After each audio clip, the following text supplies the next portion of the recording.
mengkhususkan ziarah menjelang Ramadan. Ini ada Pak, ini kita temukan. Ndak afdol puasa kita, Ramadan kita, kalau kita tidak ziarah. Karena sebelum Ramadan ini banyak orang berbondong-bondong menggunakan bis dan lain sebagainya untuk berziarah. Baik ke makam orang tua, para wali. Apa hukum berziarah sebelum datangnya bulan suci Ramadan?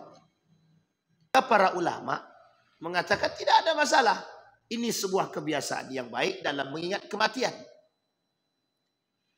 Yang dipersoalkan oleh para ulama, kata Syekh Yusuf Al-Qaradawi, justru mengkhususkan ziarah sebelum Ramadan itu yang menjadi masalah. Kan ada yang mengatakan kepada kami, tidak sah berpuasanya seseorang jika belum mandi belimau. Kalau ada yang mengatakan begini, itu ya sesat. Berani saya katakan sesat itu.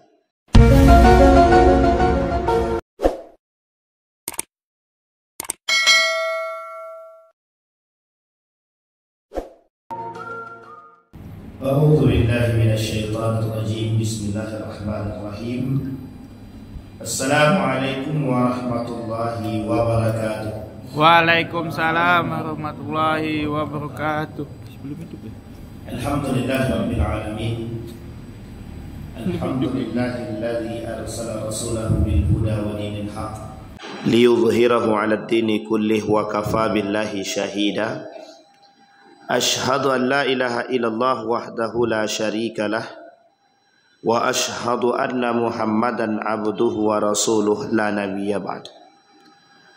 Allahumma salli wa sallim wa barik ala hadzal nabiyil karim. Allahumma salli ala Muhammad wa ala ali Muhammad fil alamin innaka Hamidum Majid. Bapak Ibu sekalian yang berbahagia, puji syukur kehadirat Allah dengan mengucapkan alhamdulillah rabbil alamin, berselawat kepada Nabi dengan mengucapkan Allahumma salli ala Muhammad wa ala ali Muhammad fil alamin innaka Hamidum Majid.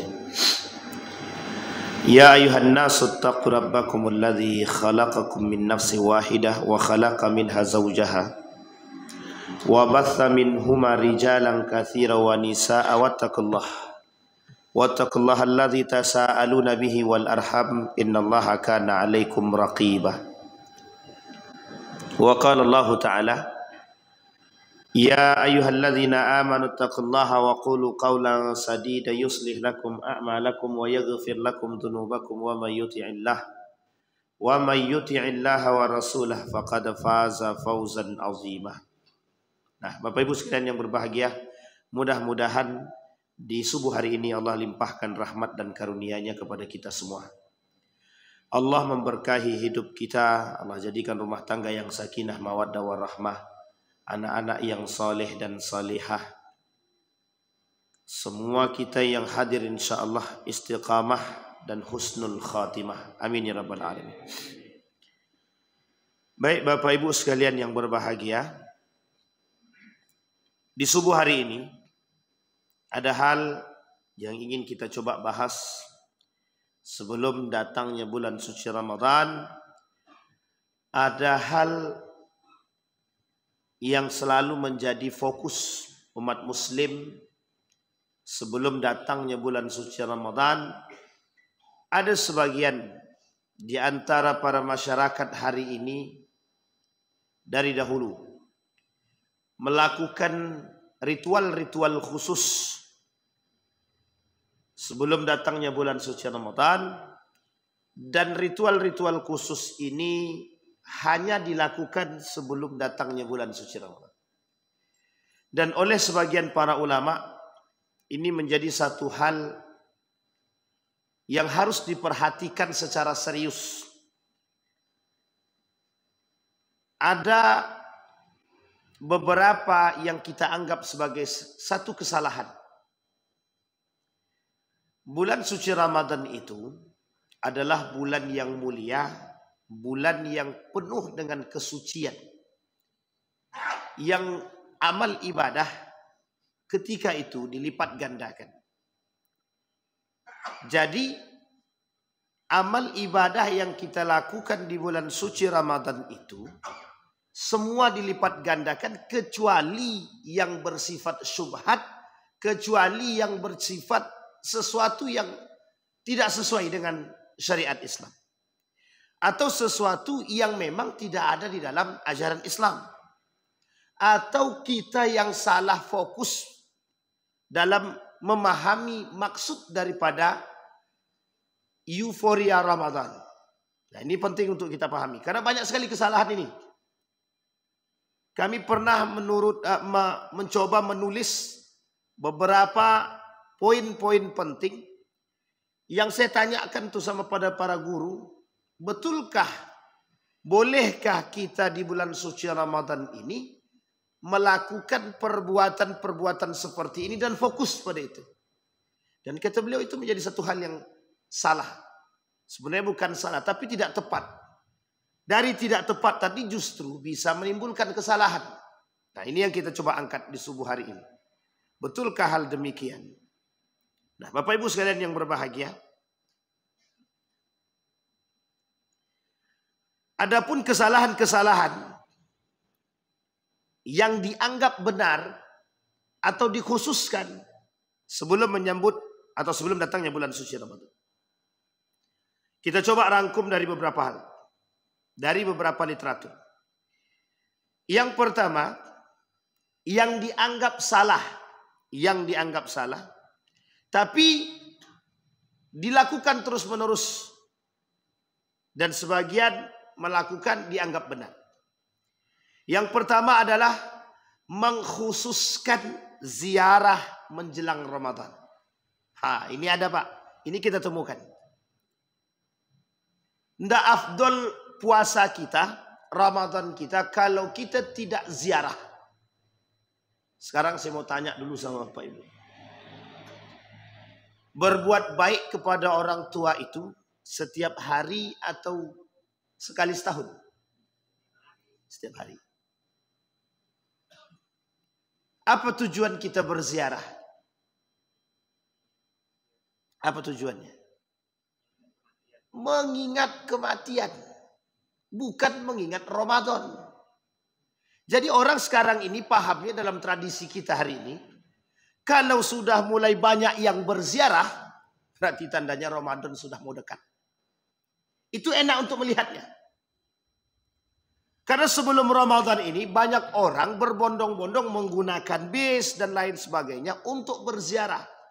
Baik ke makam orang tua, para wali, dan lain sebagainya. Pertanyaan muncul, bagaimana hukum ziarah itu? Disebutkan di dalam Al-Quran, ala fazuruha. Awalnya ziarah ini dilarang.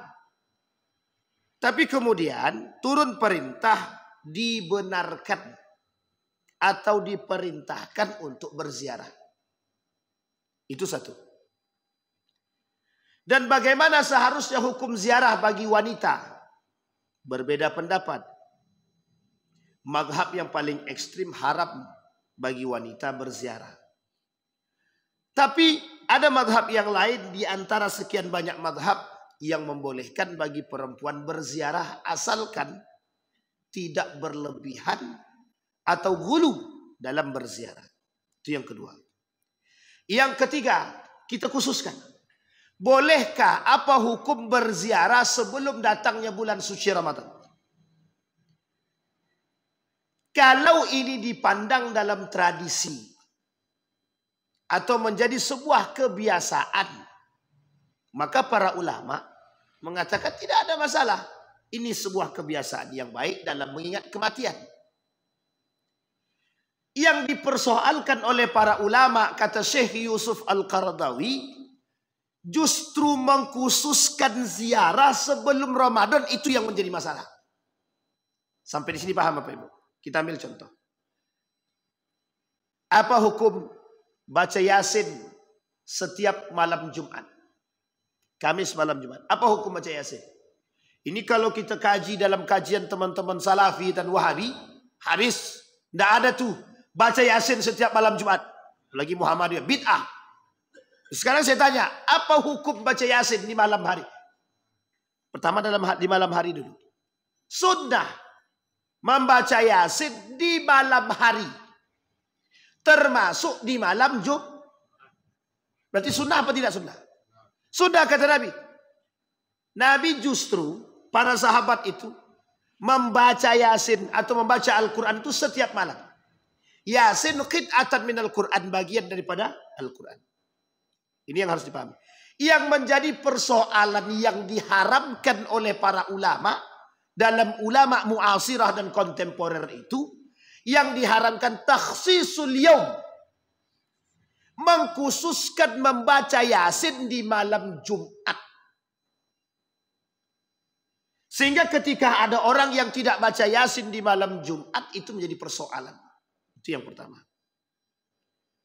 Yang kedua, mewajibkan baca Yasin di malam Jumat bagi orang lain.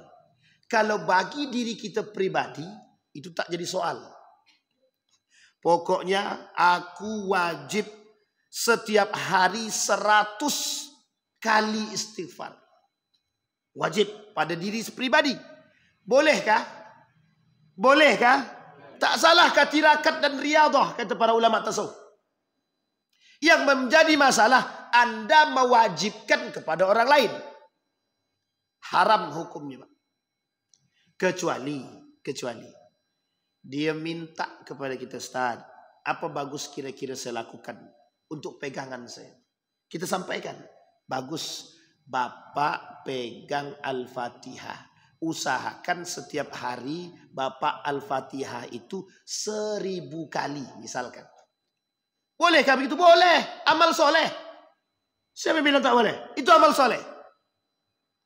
Ini kalau dikaji dalam kajian para ulama-ulama terdahulu, tidak ada satupun para ulama terdahulu itu yang tidak punya pegangan dalam hidup dia. Tak ada. Hasan Al-Basri. Oh sangat, Pak. Tidak usah jauh-jauh Hasan Al-Basri, Pak. Pimpinan pondok pesantren itu rata-rata punya pegangan. Itu rata-rata, Pak. Saya punya kiai itu, Pak.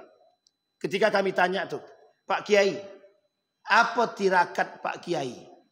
Apa jawaban kiai kami? Kalaupun saya sampaikan, kalian tidak akan sanggup, saking banyaknya. Yang kedua, kiai yang kedua, apa tirakatnya?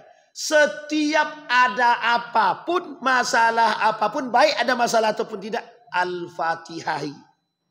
Pernah satu ketika, Bapak Ibu, ini cerita nyata. Suatu ketika ada namanya Fannani, Dr. Fannani. Ini cerita nyata. Satu ketika pimpinan pondok pesantren Gontor itu dijanjikan tanah. Dan dia lihat tuh tanah.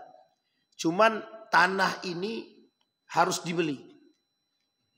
Apa jawaban dia? Pergi dia ke tempat tanah tuh, Pak. Di Al-Fatihainya tanah tadi. Ini kalau kita kaji dalam urusan kewajiban, haram nih Pak, mewajibkan. Sampai ke situ kita tanah nih, kita Al-Fatihah. Ini tirakat, Pak. Saking yakinnya pimpinan tersebut, karena sudah menjadi amal soleh dan menjadi sebuah amal bagi diri dia. Apa kata dia? Al-Fatihah dulu aja. Ntar juga untuk milik kita. Tak sampai 1 bulan. Barang itu diwakafkan kepada dia. Tak jadi beli. Coba bayangkan. Itu tirakat, Pak. Boleh, boleh, tak ada masalah. Yang menjadi persoalan ketika kita mewajibkan kepada yang lain. Wajib kau pakai istighfar. Atau kita katakan, untuk menaklukkan wanita itu wajib kau baca surat Yusuf. Biar tunduk dia. Ini pelet namanya. Sekalipun dengan ayat Al-Quran, itu tetap syirik. Sampai di sini paham Bapak Ibu. Maka takhsisus ziarah qabla Ramadan, mengkhususkan ziarah sebelum Ramadan menjadi satu ritual khusus atau mengkhususkan, maka ini yang disebut dengan bid'atun. Tapi menjadi persoalan bagi sebagian kalangan. Kata dia, kan tidak apa-apa kalau kami mengkhususkan sesuatu yang baik. Nah, ini persoalan lagi. Yang menjadi masalah bukan persoalan pada yang baiknya tadi. Mengkhususkan sesuatu sehingga meninggalkan generasi jika kami tidak berziarah sebelum Ramadan, maka Ramadan kami tidak berkah. Itu yang masalah. Sampai di sini paham Bapak Ibu? Jadi kalau mau ziarah, ziarahlah. Tidak harus taksis Ramadan. Tidak harus khusus sebelum Ramadan. Boleh datang setelah Ramadan. Boleh datang sebelum Ramadan. Atau hari-hari lain silahkan. Bahkan Bapak Ibu, perintah berziarah itu harus sering-sering kita lakukan. Ketika kita nih tidak tahu Bapak Ibu. Kita nih manusia yang terlalu banyak dengan maksiat dan dosa. Maka sering-sering berziarah. Kenapa sering-sering berziarah? Sering-sering mengingat kematian. Biar kita nih sadar. Kata para ulama, kematian itu nasihat. Al-mautu nasihah. Jadi nasihat terbaik bagi orang bermaksiat itu cuma satu. Mati. Mengingat kematian. Kalau dengan mengingat kematian dia juga tidak bertobat, berarti harus dengan apa lagi diingatkan, dimatikan langsung aja. Nah, itu lebih baik. Bisa dipahami Bapak Ibu? Baik. Ziarah taksis, ziaratul qabri qabla Ramadan. Ini mengkhususkan itu tidak baik. Sehingga para ulama membagi ini dalam 3 hal. Satu dianggap sebagai bid'atun, yang kedua dianggap sebagai syubhat, yang ketiga ada yang menganggap mubahun, dibenarkan. Tapi saya Bapak Ibu berpedoman pada 2 hal. Mengkhususkan sesuatu terhadap orang lain dalam bentuk amal ibadah apapun yang selain daripada yang sudah tertera, maka itu tidak dibenarkan. Karena al-aslu fil ibadah at-tahrim. Asal hukum ibadah itu pada asalnya hukumnya haram atau at-tauqif. Kecuali ada dalil yang membenarkan. Nah, ini persoalan Bapak Ibu. Baik, itu yang pertama.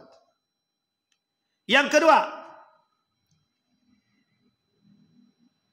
taksis bukan taksis, padusan. Apa padusan? Orang Jawa mana? Jawa Bang? Oh enggak nampak dari Jawa. Padusan, ada yang tahu Bapak Ibu padusan? Padusan itu mandi besar. Sebelum datangnya bulan suci Ramadan, pokoknya wajib mandi besar. Tahu maksudnya wajib mandi besar? Wajib mandi wajib. Wajib mandi wajib. Gimana coba bahasanya? Kalau bahasa Jawanya padusan. Adus itu artinya mandi. Nah, kalau tambah dengan padusan jadi mandi wajib. Mandi besar.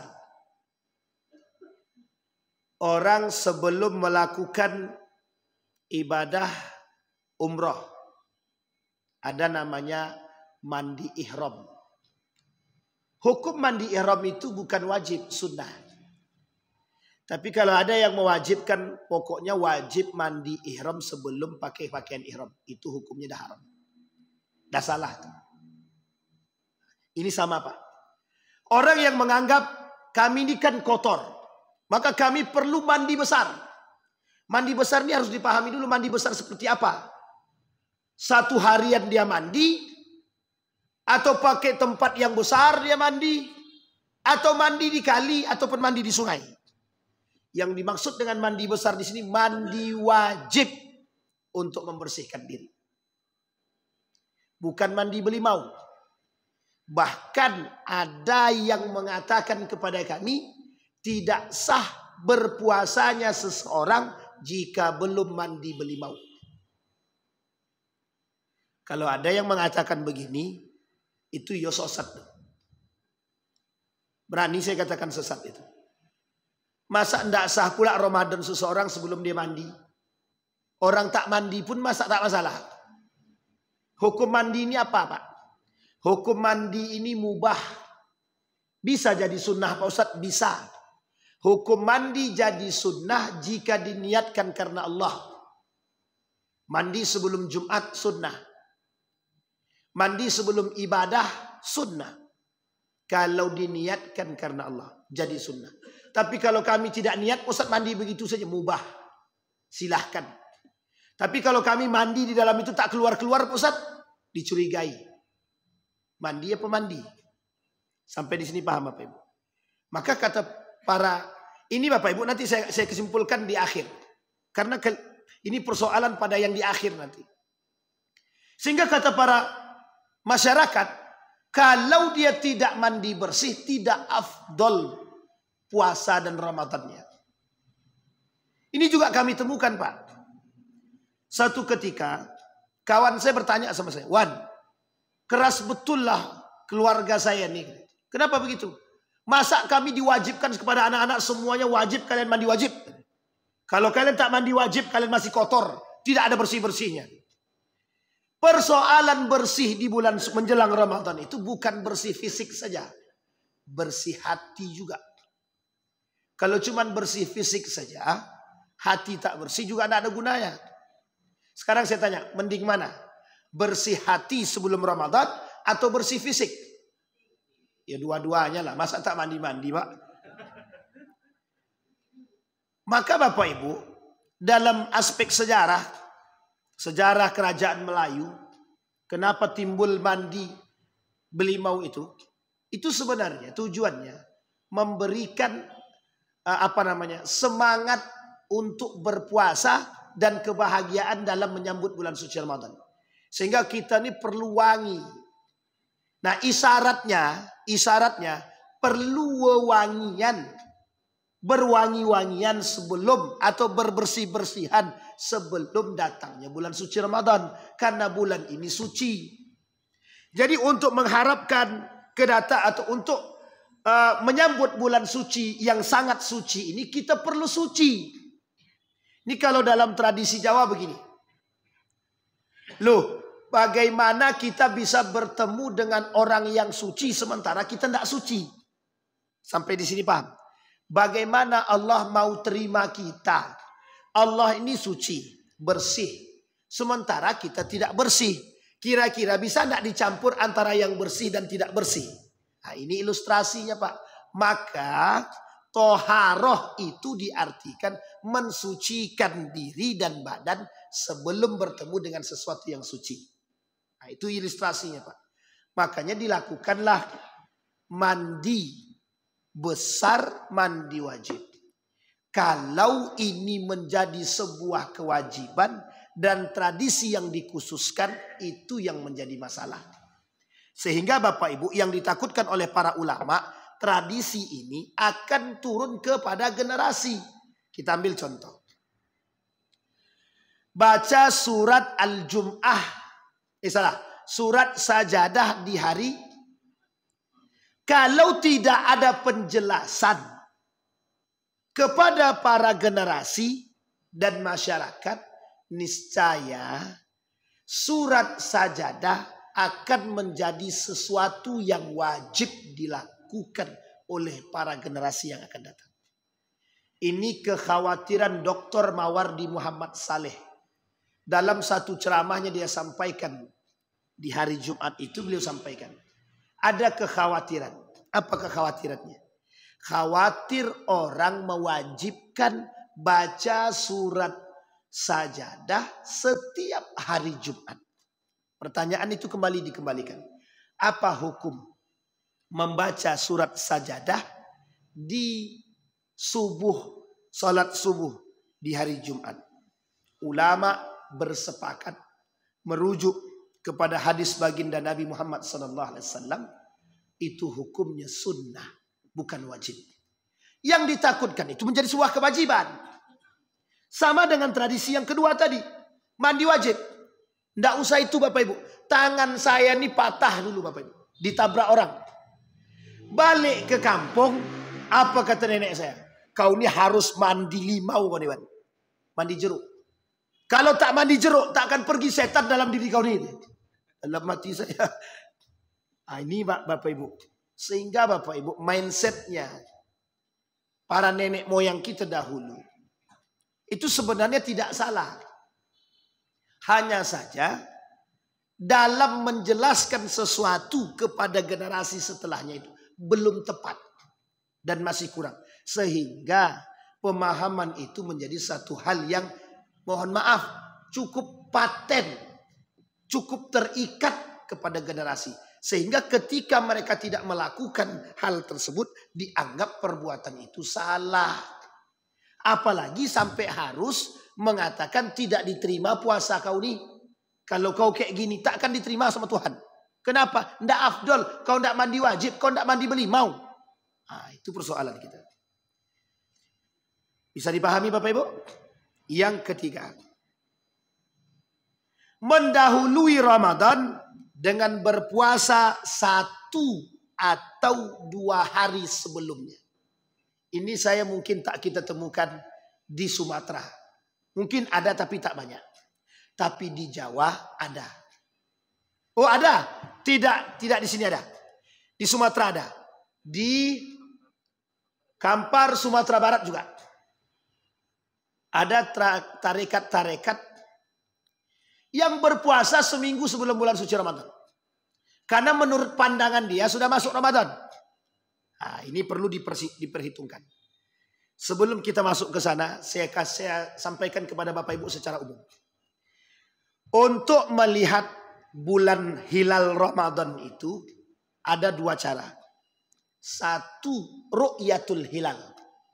Apa ru'yatul hilal itu? Melihat bulan.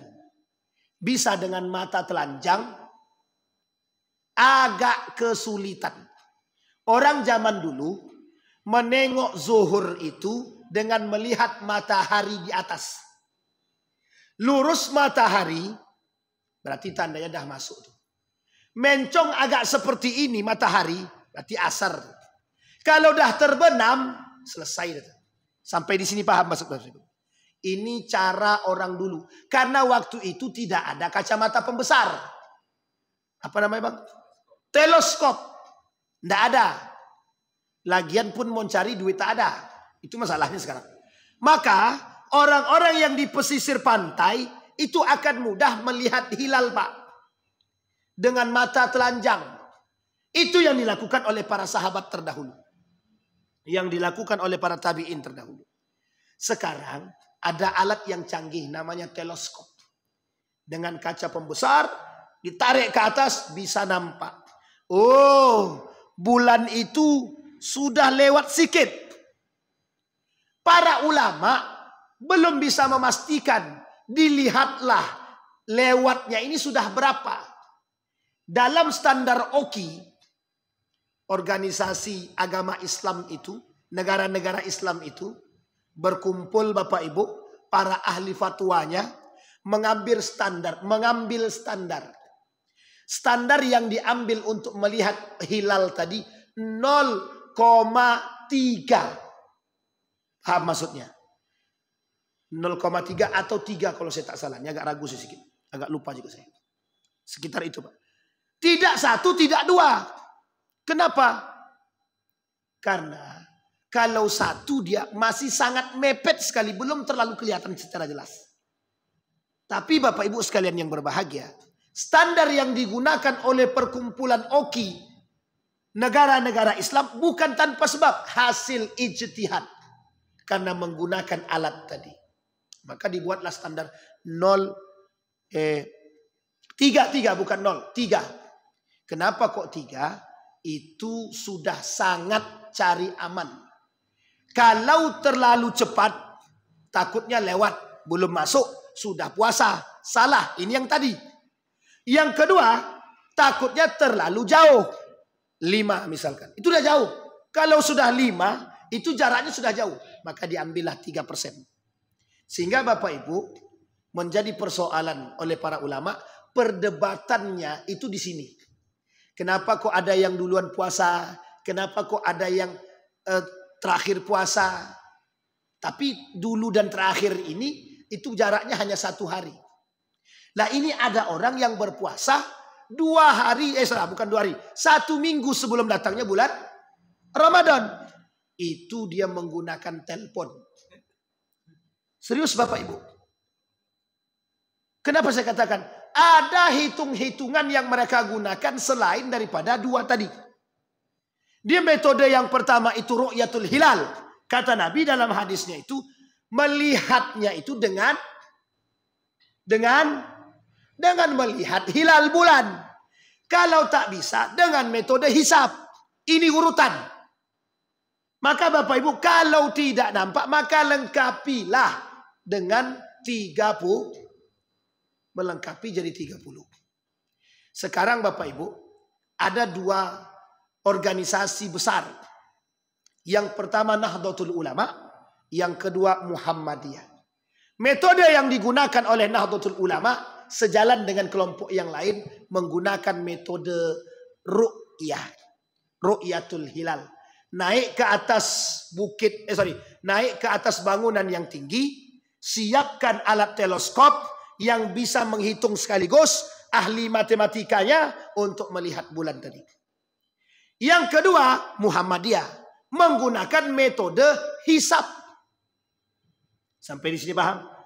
Ada kaitannya, bukan hanya sekedar metode hisab. Ada ahli di bidang ini, namanya ilmu falak. Ahli di bidang ilmu falak. Tidak bisa Pak sembarangan. Ridwan tiba-tiba menghitung. Oh, nanti bulan Ramadannya jatuh di tanggal 5 Maret. Misalkan. Tidak bisa Pak. Ini bukan hitung-hitungan matematika seperti yang kita lakukan. Bukan. Ini harus ada ilmunya. Namanya metode hisab. Yang kemudian oleh orang sekarang menggunakan ilmu falak namanya. Nah ini kebetulan diajarkan di pesantren tapi tidak mendalam.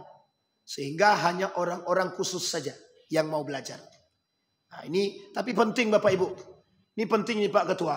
Untuk dicarikan pemahaman tentang apa itu hisab, apa itu ru'yah. Penting. Harus dijelaskan kepada masyarakat. Biar masyarakat itu tidak salah paham. Kok ada yang 1 minggu sebelum Ramadan kok dia sudah puasa. Nanti sebelum Lebaran sudah puasa. Ada yang puasanya seminggu setelah orang sudah berpuasa, seminggu kemudian baru dia berpuasa. Orang sudah Lebaran, dia besok seminggunya lagi baru Lebaran. Itu ada. Nah, ini persoalan juga. Kita kesampingkan dulu. Nah, apa yang dimaksud dengan mendahului Ramadan dengan berpuasa 1 atau 2 hari sebelumnya? Ini Bapak Ibu, berpuasa sebelum bulan suci Ramadan dengan metode ayang-ayang. Ini saya sampaikan. Metode apa? Metode sendiri, bukan dengan 2 metode tersebut. Tidak dibenarkan. Orang yang berpuasa berijtihad sendiri, menggunakan metode sendiri untuk mencari tahu bulan suci Ramadan, tidak menggunakan 2 hal atau ru'yah ataupun hisab, berarti tidak dibenarkan oleh para ulama. Ini yang dimaksud. Sehingga kata Nabi, janganlah kalian mendahului Ramadan dengan berpuasa 1 atau 2 hari sebelumnya, kecuali bagi seseorang yang terbiasa mengerjakan puasa pada hari tersebut, maka berpuasalah. Itu pemahaman pertama. Pemahaman yang kedua, ada orang yang berpuasa di bulan Sya'ban. Sekarang saya tanya Bapak Ibu, kemarin Bapak Ibu puasa nisfi Sya'ban enggak? Puasa nisfi Sya'ban. Hadisnya ada 2. Pertama, Nabi berpuasa 15 hari di awal Sya'ban. Hadis yang kedua, Nabi berpuasa hampir penuh di bulan Sya'ban. Ada 2 hadis. Hadis yang pertama, Nabi cuma berpuasa di 15 hari awal bulan Sya'ban. 15 hari yang terakhir Nabi tidak berpuasa. Sehingga kata para ulama, tidak boleh berpuasa 15 hari kedua sebelum Ramadan. Sehingga ada yang menghakimi orang yang berpuasa 15 hari terakhir di bulan Sya'ban, hukumnya makruh, dibenci. 15 hari kedua. Baik. Pada hadis yang kedua, Nabi berpuasa hampir penuh. Kalau hampir penuh, kira-kira penuh apa tidak? Tidak penuh. Hampir penuh. Berarti lebih atau tidak dari 15? Lebih dari 15. Sampai di sini paham Bapak Ibu? Kemudian ulama hadis, ada yang bertanya, loh kok bisa hadis ini berbeda? Apakah hadis ini kontradiktif? Tidak. Hadis ini tidak kontradiktif. Ulama hadis menggabungkan 2 hadis ini. Digabung Pak. Diambil titik tengahnya atau benang merahnya. Yang pertama, disampaikan oleh para ulama, yang boleh berpuasa 15 hari terakhir sebelum datangnya bulan suci Ramadan atau di bulan Sya'ban, hanya orang yang terbiasa berpuasa sunnah, baik Senin, Kamis maupun Daud. Sampai di sini paham? Sehingga Bapak Ibu dibenarkan mereka berpuasa. Ini hadisnya yang saya sampaikan tadi. Ini hadisnya. Jika mereka punya kebiasaan berpuasa, contoh abang kita satu nih, terbiasa puasa Senin Kamis kalau tidak ada makanan yang sedap.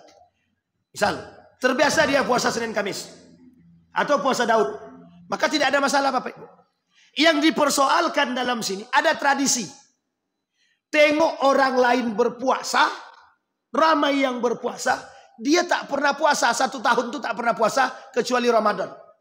Tiba-tiba sebelum datangnya bulan Ramadan, di bulan Sya'ban 15 terakhir tadi, berpuasa dia. Hukumnya makruh bagi orang seperti ini yang berpuasa. Sampai sini paham Bapak Ibu? Itu pemahaman yang kedua. Selanjutnya Bapak Ibu, ulama dari hasil gabungan hadis tadi, silahkan bagi yang ingin memperbanyak puasa sunnah di bulan Sya'ban. Karena Nabi berpuasa di bulan Sya'ban cukup banyak. Yang ketiga, bagi yang pengen puasa silahkan, yang tidak pengen berpuasa silahkan. Maksudnya, bagi yang ingin berpuasa lebih daripada 15 silahkan, yang tidak ingin berpuasa lebih dari 15 tidak ada masalah. Tapi saya tidak mengikuti poin yang terakhir.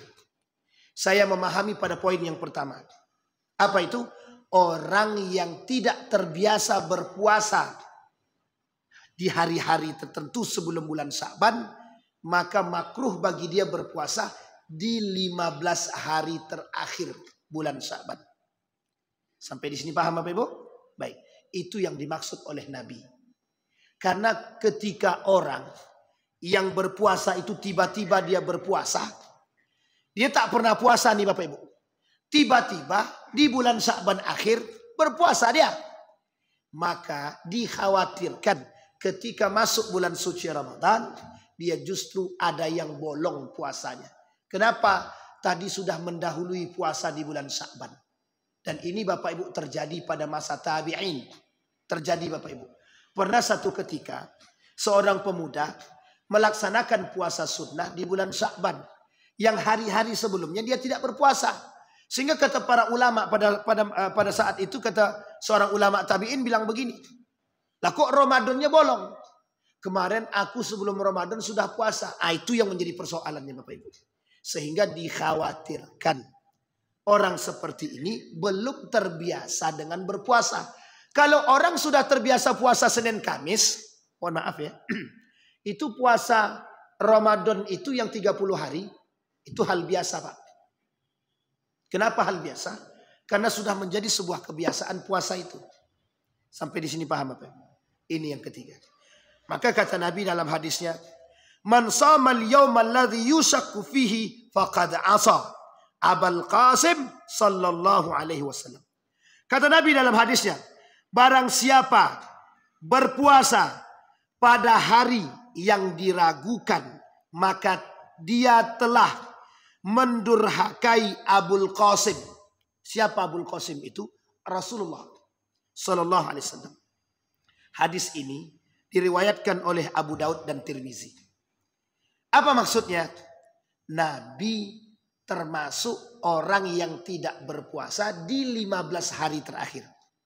Sehingga jika ada orang yang berpuasa di 15 hari terakhir, apa tak lagi dia ambil di 2 hari terakhir sebelum datangnya bulan suci Ramadan. Sekarang pertanyaan muncul.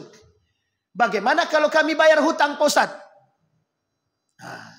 Bayar hutang itu hukumnya apa? Wajib. Jadi kira-kira wajib apa tidak? Melunasinya. Tapi kami Pak Ustaz, sanggupnya cuma di akhir bulan itu. Itu sebenarnya cari waktu aja. Karena pas momen Masjid Jamiatul Zaidin lagi makan kambing aja. Makanya dia puasa. Kalau puasa wajib Bapak Ibu, tidak ada persoalan. Boleh dilakukan kapanpun, yang penting bukan di bulan suci Ramadan. Kalau puasa yang tadi kita ketinggalan atau bayar hutang, silahkan. Kalau dianjurkan oleh para ulama, bahkan sebagian kalangan itu mewajibkan membayar hutang itu sebelum datangnya bulan Ramadan yang akan datang. Ini bentar lagi nih, mau Ramadan. Yang belum bayar hutang, silahkan bayar hutang. Mungkin kemarin dia sakit, mungkin kemarin dia safar, dan belum membayar hutang. Makanya Bapak Ibu, enaknya bagi orang yang terbiasa dengan puasa Senin Kamis ataupun Daud, dia tak perlu berpikir bayar hutang. Kenapa? Karena sudah menjadi sebuah tradisi dan kebiasaan bagi mereka berpuasa sunnah. Sehingga secara otomatis dia dapat membayar hutangnya dan dia dapat puasa sunnahnya. Dapat dua sekaligus. Maka kata para ulama, puasa saja di di hari Senin ataupun Kamis jika ingin bayar hutang. Baik, yang ketiga. Sekarang yang keempat, kesalahan yang sering terjadi. Naumatus shaim ibadatun. Orang yang berpuasa tetapi memperbanyak tidur dalam puasanya. Fatal ini salahnya Bapak Ibu. Fatal. Dari pagi, apa kata dia? Ini dalil yang tidak bisa dijadikan dalil. Daripada kami bergibah Pak Ustadz, lebih baik kami tidur. Tidur dia habis sholat subuh sampai bangun dia sebelum asar. Atau kalau sebelum zuhur masih mending lagi. Ini sebelum berbuka puasa. Dengan alasan kalau kami tidak tidur Pak Ustadz, banyak maksiat yang kami buat. Jadi daripada kami bermaksiat, mending kami berpuasa. Seolah-olah tidak ada amal ibadah yang lain lebih baik selain daripada tidur. Orang tidur tuh justru malah semakin membuat lapar. Orang tidur justru semakin membuat lapar. Tidur dari pagi, dari subuh, setelah subuh dia tidur, bangun sebelum zuhur, itu yakin perutnya udah keroncong tuh. Serius Bapak Ibu. Karena orang tidur itu, meskipun kita anggap itu tidur mati begitu, tapi secara tidak langsung itu ada kuras tenaga juga itu. Sehingga nggak tahu tidur itu bisa membuat lapar. Tapi kami tidur tuh Pak Ustadz berharap bermimpi makan. Ada Pak? Ada. Bangun kami dah kenyang Pak Ustadz. Rupanya makan betulan. Bapak Ibu, ini saya sampaikan. Naumatus shaim ibadatun, ibadah. Ini ada hadisnya. Tidurnya orang berpuasa itu ibadah. Kemudian Nabi bilang, wasumtuhu tasbih. Diamnya itu bertasbih. Wa du'auhu mustajab. Wa amaluhu mudha'af. Satu, tidur orang berpuasa ibadah. Diamnya orang berpuasa tasbih. Kemudian doanya mustajab. Kemudian amal ibadahnya dilipat gandakan. Hadis ini dhaif jiddan. Lemah sekali. Hadis ini lemah banget. Syekh Al-Iraqi dalam kajian hadisnya, hadis ini lemah. Ada yang paling ekstrim yang mengatakan hadis ini palsu. Tapi ulama mayoritas mengatakan hadis ini lemah. Tidak bisa dijadikan sandaran. Kalau hanya sekedar motivasi bisa. Misal, Bapak Ibu habis kerja, capek, terasa lapar. Sementara waktu mau berbuka masih ada sekitar 2-3 jam lagi. Maka beristirahatlah. Ketika beristirahat tertidur. Maka ini yang dibenarkan. Bukan dari pagi sampai petang. Apalagi mimpi makan. Itu masalah Pak. Sehingga Bapak Ibu, ini akan sering Bapak Ibu temukan. Jangan jadikan dalil daripada kami bermaksiat lebih baik kami tidur. Itu juga bagian daripada maksiat. Kenapa maksiat kepada Allah dan Rasulnya? Kalau menganggap tidur itu lebih baik daripada amal ibadah lain. Kan masih ada baca Al-Quran yang tidak menguras tenaga. Kan ada perbuatan-perbuatan yang lain. Membersih rumah dan lain sebagainya. Ini penting Bapak Ibu. Karena banyak sekali yang memahami demikian. Anaknya sudah di atas, sudah dewasa. Tapi tak berani menegur anaknya. Sehingga mohon maaf Bapak Ibu, bahasa seperti ini bukan keluar dari lisannya orang tua. Tapi keluar daripada lisannya anak muda yang sekarang. Maka saya katakan, anak muda sekarang itu letoy-letoy. Letoy-letoy. Tahu Bapak Ibu letoy-letoy? Lemah-lemah. Loyo-loyo. Tahu Bapak Ibu maksudnya apa itu? Itu disebabkan karena faktor makanan. Makanan orang dahulu, daun Pak. Daun-daun yang segar itu dijadikan ulam. Badannya sehat, kuat. Pucuk, apa namanya? Lalapannya itu pakai pucuk apa namanya? Pucuk ubi. Pucuknya itu diambil. Sekarang enggak. Daun ubi yang sudah dikasih kimia itu pula dijadikan sayur-sayuran sekarang. Jadi lebih banyak bahan-bahan kimia yang masuk itu. Sehingga ketika bahan kimia yang masuk itu banyak, akhirnya kita lemah Pak. Itu yang pertama. Yang kedua, memang dasarnya nggak banyak gerak. Anak zaman sekarang, ini saya kasih tahu, anak muda zaman sekarang. Karena saya masih muda, saya isyaratkan diri saya sendiri. Mencangkul Pak, cuman 5 menit, sakit tangan Pak. Ini anak muda zaman sekarang. Cuma suruh mencangkul, menguburkan kucing. Berapa kali cangkulan paling? Itu badan tuh, 1 harian penuh sakitnya Pak. Karena tidak terbiasa bekerja. Kenapa orang zaman dulu sehat-sehat? Yang dicangkul tuh 1 hektar. Coba bayangkan. Ini cuma 1 lubang kecil.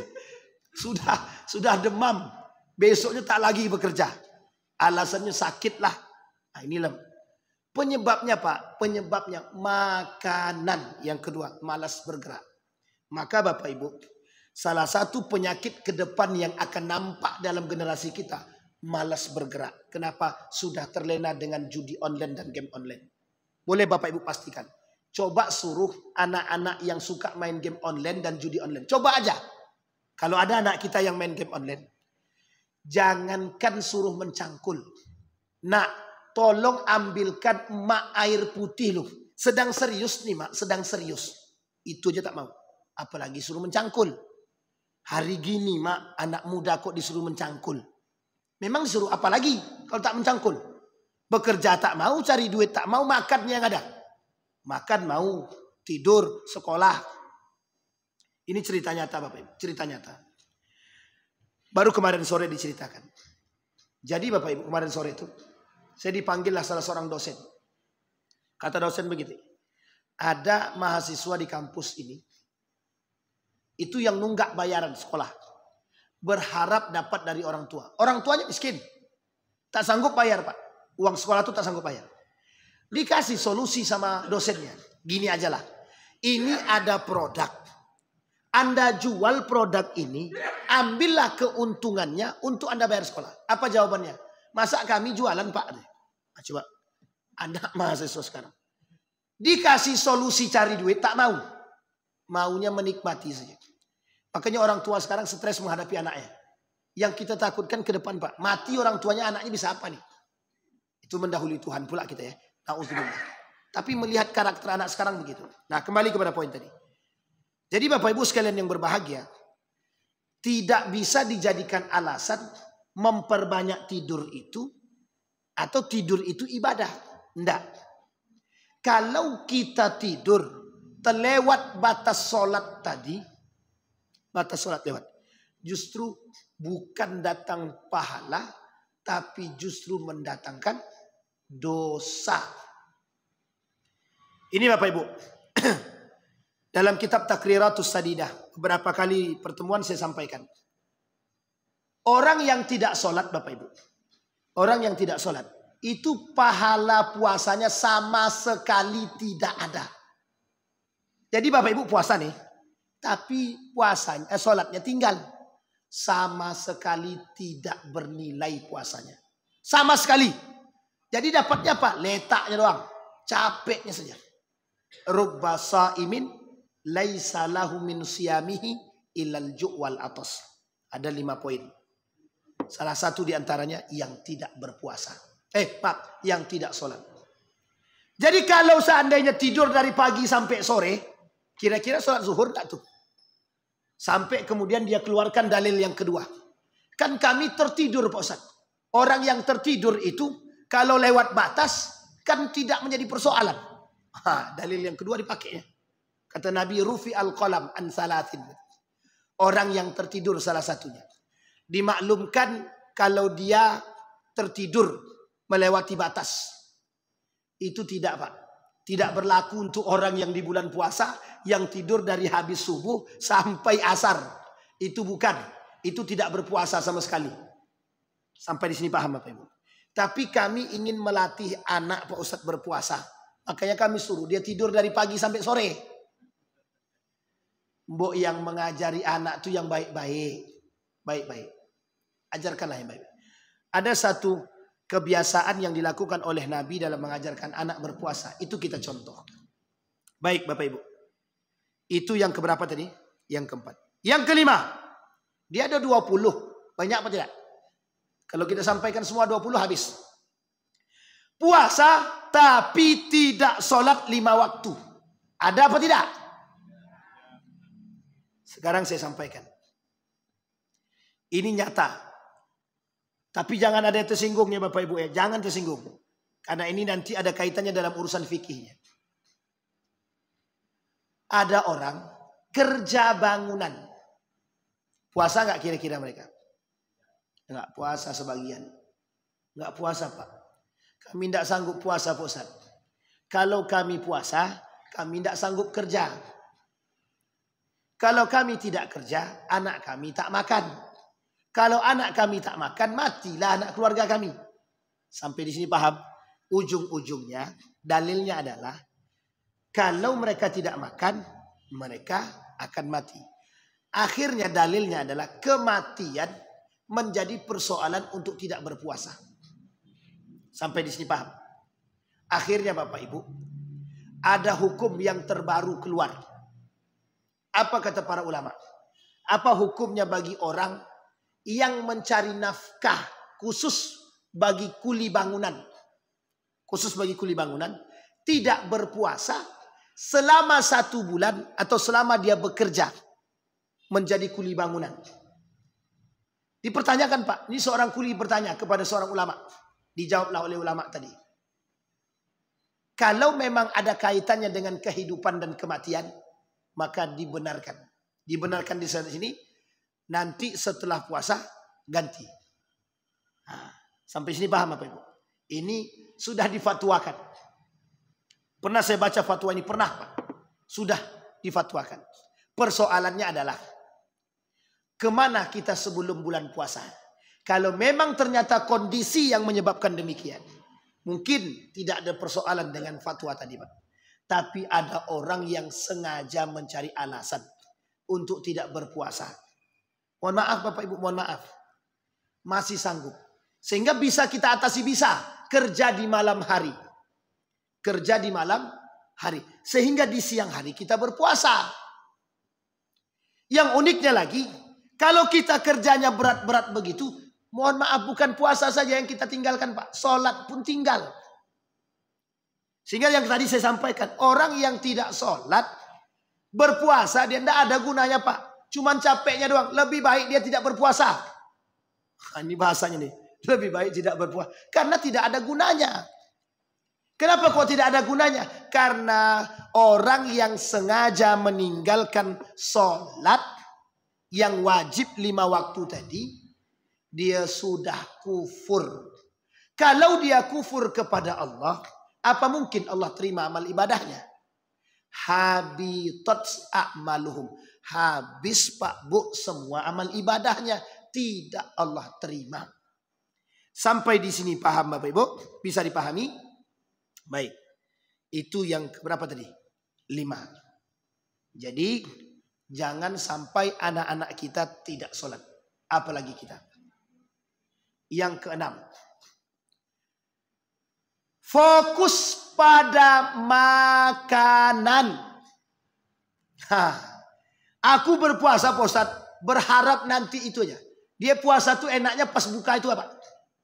Jadi Bapak Ibu, pas berbuka puasa, dibelinya semua makanan yang nampak tadi. Wah, aku suka bakwan. Aku suka semangka. Aku suka ini itu. Pas berbuka puasa, diminumnya teh. Yang semua ini sama sekali tak termakan. Saking capeknya berpuasa, malam hari tidur. Bangun-bangun, sahur. Tak ada orang yang sanggup makan sahur itu semua nih Pak. Tak sanggup. Labasi. Ini orang-orang yang berpuasa fokus pada makanan. Yang kedua, pemahamannya. Jadi sengaja Bapak Ibu. Dari siang itu, pokoknya malam hari ini, suami dan anak-anakku makannya harus enak. Orang puasa tuh fokus pada ibadah. Perbanyak ibadah. Baca Qur'annya. Ini lebih banyak di pasar daripada. Bukan bagi orang yang penjual ya. Bagi orang yang rumahan. Dicarinya semua alat-alat nih. Sayur kubis. Sayur kangkung. Sayur ini. Sayur terong. Sayur kembang kol. Semua sayur dibuatnya. Yang dimakan sama sekali tak ada. Ini muskilah Pak. Dan ini menjadi sebuah kebiasaan. Di bulan Ramadan, jangan fokus pada makanan. Kita fokus pada ibadah. Dan ini yang kita tidak inginkan. Sahur yang ketujuh. Sahur jauh sebelum sholat subuh. Sunnahnya sahur itu Bapak Ibu. Sunnahnya sahur itu sebenarnya mendekati sholat subuh. Mendekati sholat subuh. Tapi Bapak Ibu, kenapa ada imsak? Nah, ini biar Bapak Ibu tahu. Ini ada alasan kenapa dibuat pakai imsak begitu. Banyak yang nerobos subuh. Azan subuh berkumandang, dalam lidah dia masih ada makanan. Kalau kita kaji pakai madhabnya Imam Abu Hanifah, kalau masih baru azan pertama, kalau masih azan, masih Allahu Akbar, belum masuk pada asyhadu an la ilaha illallah, itu makanan yang di dalam mulut tak ada masalah, telanlah, jangan dibuang lagi. Itu madhabnya Imam Abu Hanifah. Kalau madhab Syafi'i, masih di sini, azan berkumandang, muntahkan cepat. Ini penting untuk dipahami. Karena ini persoalan nih Bapak Ibu, persoalan. Kenapa para ulama ini ada dalam unsur maqasid syariah. Ini menjaga Pak, menjaga ibadah kita juga. Jadi Bapak Ibu, kenapa ada imsak? Dan imsak itu berapa menit? Hah? Lama betul. 10 menit itu Bang, bisa makan kenyang itu, makan besar. Sekitar 5 sampai 10 menit ya. 10 sampai 5 menit. Ada yang bilang 10, ada yang bilang 5 menit. Nanti tengok aja di jadwal imsakiyah. Jangan lama-lama harusnya itu imsakiyah itu. Kalau 10 menit berarti masih bisa kita makan lagi. Jadi pas terbangun, pas pula imsak, masih bisa makan insyaAllah. Tapi itu terlalu jauh. Perasaan saya tidak sampai 10 menit. Tapi mungkin boleh tengoklah. Kenapa Bapak Ibu? Ada alasannya, ada. Seringnya para jamaah menerobos salat subuh, menerobos azan subuh. Jadi ketika azan subuh, dia masih ngunyah. Kenapa? Ada Pak. Karena ada pandangan kalau masih azan Allahu Akbar dan belum selesai Allahu Akbarnya, masih dibenarkan sampai selesai. Telan ini sampai habis, baru kemudian berhenti makan. Dan itu ada mazhabnya, bukan sembarangan. Tapi kita mengikuti mazhab Imam Syafi'i. Dalam mazhab Syafi'i, azan berkumandang, makanan masih di lidah, muntahkan atau buang. Jangan ditelan. Kalau ditelan, itu persoalan itu. Apa? Biarkan aja, tahan atau pedas tuh. Berkumur-kumurlah karena ada makruh, tapi jangan ditelan. Ini masalah nih. Apa yang dimaksud dengan sholat sahurnya jauh? Tapi Bapak Ibu, ulama berbeda pendapat pada aspek ini. Ada yang sahurnya jam 12, takut nanti tak terbangun. Ada yang sahurnya jam 10 malam, takut nanti tak terbangun. Ada yang sahurnya jam 1. Sekarang Bapak Ibu kita lihat. Apa hukum sahur? Wajib atau sunnah? Sunnah. Kita puasa nih ngambil sunnah. Tapi Bapak Ibu, di samping sunnah, ada hal lain yang di situ ada. Apa itu? Keberkahan daripada sahur itu sendiri. Itu yang penting itu harus dipahami. Sehingga kenapa para sahabat berbondong-bondong sahur? Karena ada keberkahannya. Apa keberkahannya? Orang yang berdoa di waktu sahur mustahil Allah tolak doanya. Artinya apa? Mustajab. Sampai di sini paham Bapak Ibu? Bisa dipahami Bapak Ibu?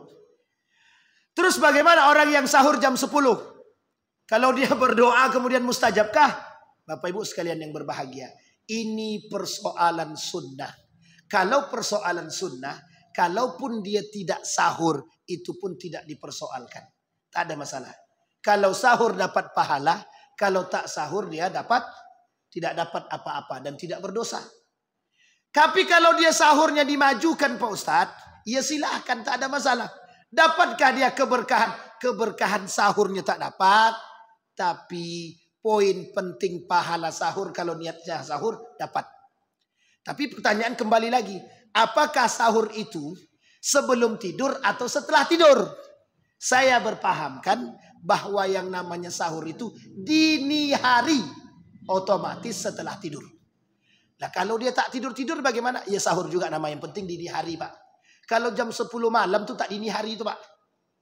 Jam 11 malam itu tak dini hari. Lewat jam 12. Maka kata para ulama, makruh dia bersahur sebelum jam 12. Nah, saya mengambil poin ini Pak. Sebelum jam 12 sahur dia, maka hukumnya makruh. Berpuasa. Makruh di sini tak ada masalah Pak. Kalau sebagian ulama lagi, mayoritas mengatakan mubah saja. Mubah itu tak ada masalah. Dia mau buat saja, tak ada masalah. Nah, yang mendapatkan pahala dan sunnah tadi, yang sahur di waktu dini hari, terbangun dia. Nah, sahur dia dapat dia dua keberkahan, dapat dia dua keutamaan. Satu pahala sahur, yang kedua keberkahan ketika sahur tadi. Yang ketiga doa dia tidak tertolak. Dan orang yang berdoa Bapak Ibu di waktu sahur Allah kabulkan. Allah apakan Bapak Ibu? Kabulkan. Tapi kami ibu-ibu Pak Ustadz sudah bangun jam 2 malam.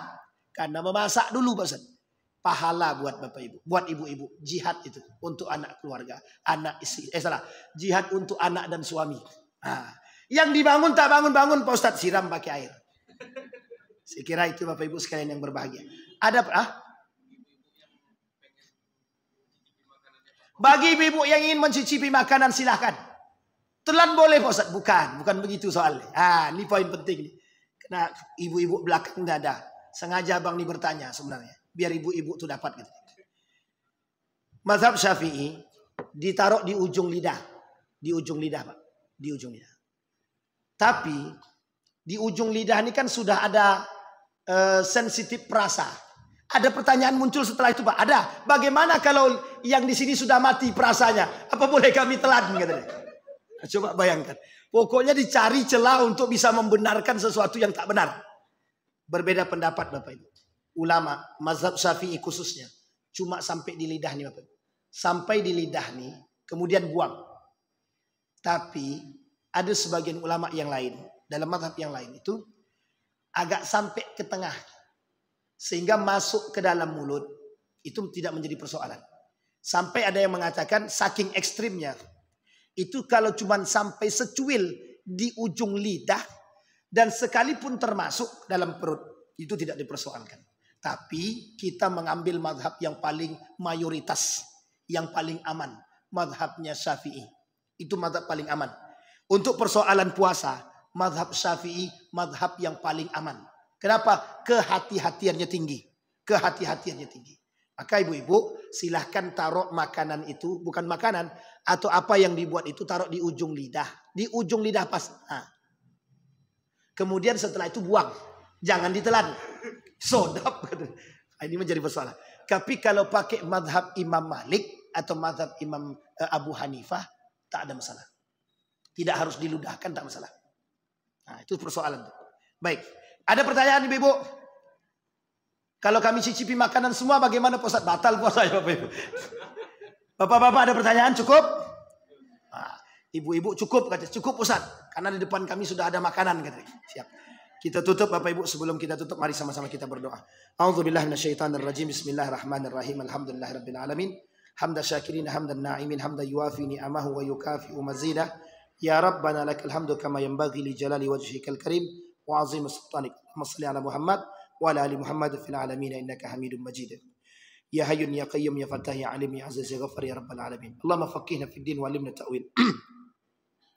اللهم فقهنا في الدين وعلمنا التأويل اللهم اغفر لنا ذنوبنا وذنوب والدينا وارحمهما كما ربيانا صغارا اللهم اجعل تجمعنا تجمعا مرحوما واجعل تفرقنا من بعده تفرقا معصوما ربنا ظلمنا أنفسنا وإن لم تغفر لنا وترحمنا لنكونن من الخاسرين ربنا آتنا في الدنيا حسنة وفي الآخرة حسنة وقنا عذاب النار والحمد لله رب العالمين السلام عليكم ورحمة الله وبركاته.